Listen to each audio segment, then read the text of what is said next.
What's up, everyone? This is ESADnotecraft with my first installment of How to Out-Cheese a Cheeser. We have today in this game friendly little match between the Zerg, Yuto, and myself up here as Protoss in the top right. And I believe we were on Caverns.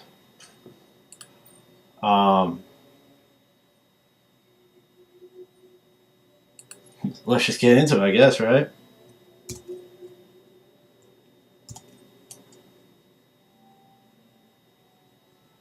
Alright, so per the usual, as opening with toss against any Zerg, and the sheer production time it takes to build any sort of counter, I sent out an early scout to find out if we're 6 pooling. Very popular move amongst 1v1 players, and I don't blame them, man. It's virtually unstoppable when it's done correctly.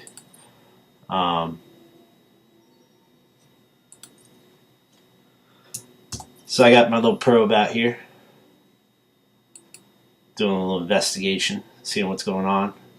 Normally you'll see a Zerg player hide his spawning pool somewhere in the back here, so I'd like to check the back of the base first with another sweep up front. Smart player might throw their spawning pool up here somewhere.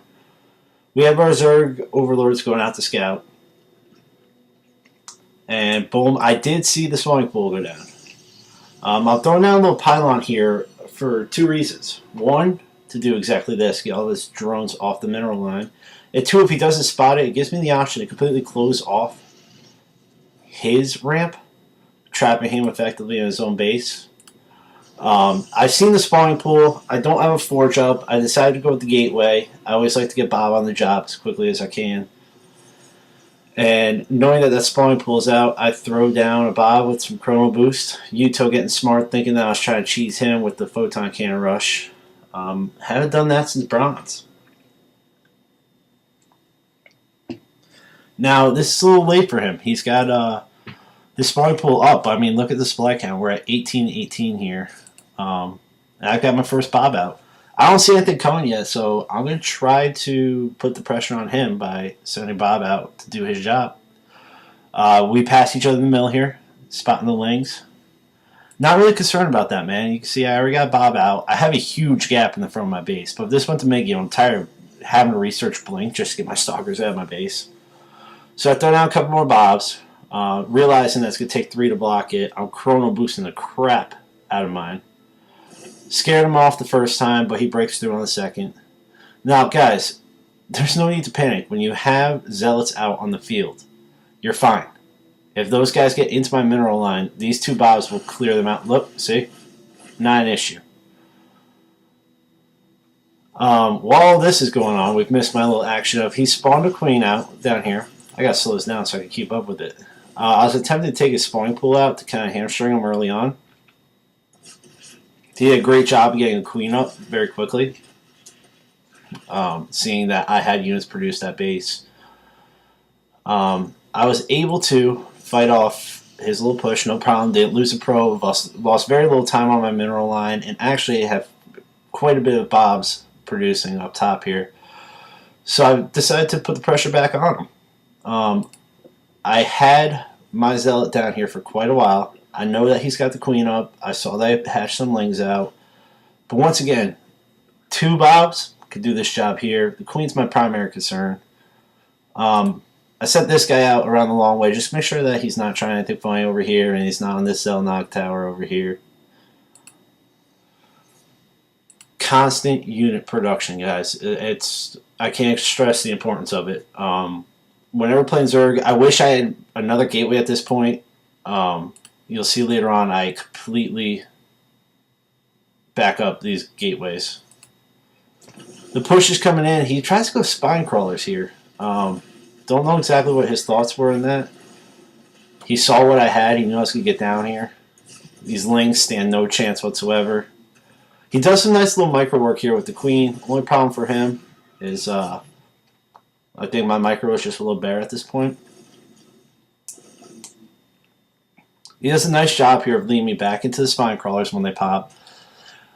I'm trying to get one guy out on his mineral line, get the queen focused more in this area away from the spine crawlers. She goes down without a problem. Now it's just the spine crawlers, man. We've got no cocoons going. He's got more mineral than he knows what to do with. But at this point, he's just there's really nothing he can do about it. I know if I get this spine crawler down, I've got it. I got my Bob back here on the line. We do have a whole bunch of lings on the way. Maybe they're not lings. We got drones. Why he wouldn't produce some lings here, I don't know. Maybe he thought the spine crawler would get my Bobs now. It's also good if you have the units to block off little spaces like this and then come in through the back, so when they try to escape out, they're running right back into your units. He does manage to burn these 2 zealots down, but it's of no concern to me. I know I'm way ahead. I mean, look at the food count, 9 and 34, 31 and 34. He knows he's beat. Yeah, he's got the drones. I don't know if he's seen that I've got all these units coming back. Constant unit production against Zerg is the key. And make sure that they don't expand quickly. If you can keep them starved and you can keep them under the pressure, early unit-wise, Tier 1, Protoss has a clear advantage. I was in the transition of Stalkers at this point, just in case he popped out another Queen. I've got my Cybernetics core down, and pretty much just building up my macro so that if this early push fails, while he's still recovering in the early game Tier 1 units, I've been moving up to Tier 2. It's effective to push it out against lings all day long, but make sure that you keep something at your base. This is a poor example of how to block off your ramp. If I had this gateway over and left one gap there, a single Bob could hold them out. But like I said, I had the plan the whole time of going Stalkers just because the common mid-game play from Zerg is Mutas, and I did not want to get overrun by flying. Blink is crucial to pick up early on in the game. I believe my next move was going to be to my Twilight Council to get Blink out charge on the Zealots, especially if they go speedlings mid-game. Always got to be looking ahead. Keep up with what's going on, but always be looking to the next move. What's your next play? What's he doing? Keep up, man.